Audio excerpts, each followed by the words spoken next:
ഇനി കഴിഞ്ഞ ദിവസം നമ്മുടെ കൊച്ചിയിൽ നിന്ന് നമ്മളെല്ലാം വേദനിപ്പിച്ച ഒരു വാർത്ത വന്നത് വാടക വീട്ടിൽ സ്വന്തം അച്ഛനെ ഉപേക്ഷിച്ചു പോയ മകന്റെയും കുടുംബത്തെയും കാര്യമൊക്കെയാണ്. ശരിക്കും നമ്മുടെ നാട്ടിൽ മാത്രമല്ല, ലോകത്തിന്റെ വിവിധ ഇടങ്ങളിൽ ഈ മാതാപിതാക്കളോട് ഈ രീതിയിൽ ക്രൂരത കാണിക്കുന്നവരുണ്ട്.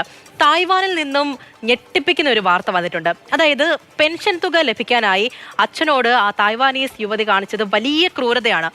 വർഷങ്ങൾക്ക് മുൻപേ അച്ഛൻ മരിച്ചിട്ടും ഈ വിവരം പുറത്തറിയിച്ചില്ല എന്ന് മാത്രമല്ല, ഈ മൃതദേഹം വർഷങ്ങളോളം ഒളിപ്പിച്ചു വയ്ക്കുകയും ചെയ്തു. ഏതായാലും ഒടുവിൽ യുവതി പിടിയിലായിട്ടുണ്ട്. എന്താണ് സംഭവിച്ചത് എന്നുള്ള കാര്യങ്ങൾ നമുക്ക് അക്ഷയ ബിജു ആയിരിക്കും പറയുക. അക്ഷയ, ഈ പറഞ്ഞതുപോലെ തന്നെ എത്ര വലിയ ക്രൂരതയാണ് നടന്നിരിക്കുന്നത്. അച്ഛൻ മരിച്ചു, ഒപ്പം തന്നെ ആ വിവരം മറച്ചു വെച്ചു. പെൻഷൻ തുകയ്ക്ക് വേണ്ടിയിട്ടാണ്. അച്ഛനാണോ പണമാണോ വലുത് എന്ന് ചോദിച്ചാൽ പണം എന്ന് പറയുന്ന രീതിയിലേക്ക് കാര്യങ്ങൾ പോയിരിക്കുന്നത്. അതാണ് ഇവിടെ സംഭവിച്ചത്. എങ്ങനെയാണ് ഇവർ പിടിയിലാകുന്നത്? ഒരു കുറ്റാന്വേഷണ കഥയൊക്കെ ഞെട്ടിപ്പിക്കുന്ന അത്തരത്തിൽ നമ്മൾ ഇങ്ങനെയൊക്കെ സംഭവിക്കുമോ എന്ന് വിചാരിക്കുന്ന കാര്യങ്ങളാണ് ഇവിടെ നടന്നിരിക്കുന്നത്. ഇതിൻ്റെയൊക്കെ ഒരു ആരംഭം എന്ന് പറയുന്നത് കഴിഞ്ഞ നവംബറിലാണ്. തായ്വാനിലെ ഡെങ്കിപ്പനിയൊക്കെ വ്യാപിക്കുന്ന സമയമാണ്. അപ്പോൾ അതിൻ്റെ ബോധവൽക്കരണവും ഒക്കെ ആയിട്ട് ബന്ധപ്പെട്ട് കുറച്ച് ഉദ്യോഗസ്ഥർ ഈ യുവതിയുടെ വീട്ടിലേക്ക് എത്തുകയാണ്. അപ്പോൾ ഇവർ വീട്ടിലേക്ക് കയറ്റാൻ ഈ യുവതി തയ്യാറാവുന്നില്ല. സ്വാഭാവികമായിട്ടും ഇവർ വരുമ്പോൾ കുടുംബത്തിലുള്ള ആളുകളുടെ എണ്ണവും അവരുടെ ആരോഗ്യസ്ഥിതിയും പ്രായവും അങ്ങനെ കുറേ കണക്ക് വിവരങ്ങളൊക്കെ എടുക്കും. അപ്പോൾ ഈ യുവതി ഒരു തരത്തിലും ഇവർക്ക് യാതൊരു വിവരങ്ങളും നൽകുന്നില്ല എന്ന് മാത്രമല്ല, ഇവർ വീടിനകത്തേക്ക് കയറാൻ അനുവദിക്കുന്നുമില്ല. അപ്പോൾ ഇതിൽ അധികാരികൾക്ക് ചെറിയ സംശയം തോന്നുന്നുണ്ട്.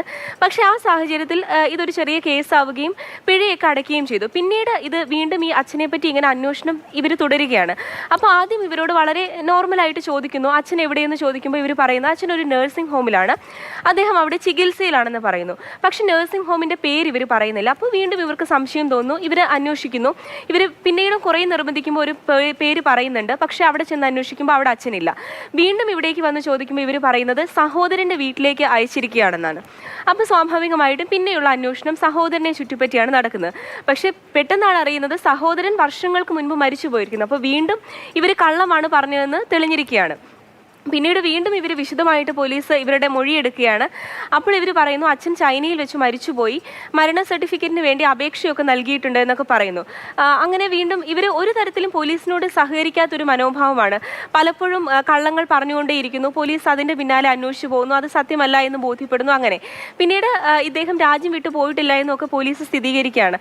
അങ്ങനെ അവസാനം പോലീസ് ഇവരുടെ വീട്ടിലേക്ക് എത്തുകയാണ്. അങ്ങനെ വീടും പരിസരവും ഒക്കെ സെർച്ച് ചെയ്യുന്നു. ഈ ഒരു സാഹചര്യത്തിലാണ് ഒരു പ്ലാസ്റ്റിക് കൂടിനുള്ളിൽ അച്ഛൻ്റെ മൃതദേഹം കാണുന്നത്. അപ്പോൾ അവർ ഞെട്ടിപ്പോയെന്നുള്ളതാണ്. കാരണം സ്വന്തം അച്ഛനാണ് പെൻഷൻ കിട്ടാൻ വേണ്ടി ഇത്തരത്തിലൊരു മകള് ഈ ലോകത്ത് നടക്കുന്നു എന്ന് പറയുമ്പോൾ നമുക്ക് വിശ്വസിക്കാൻ പോലും പ്രയാസമാണ്. ആ രീതിയിലുള്ളൊരു സംഭവമാണ് ഇപ്പോൾ നടന്നിരിക്കുന്നത്. എന്തായാലും എത്ര മറച്ചു വെച്ചു എന്ന് പറഞ്ഞാലും, എത്ര പണത്തിന് വേണ്ടിയാണെന്ന് പറഞ്ഞാലും ഒടുവിൽ പിടിയിലായിട്ടുണ്ട്. ഇനി ഒന്നും നടക്കത്തില്ല. ശരി അക്ഷയ.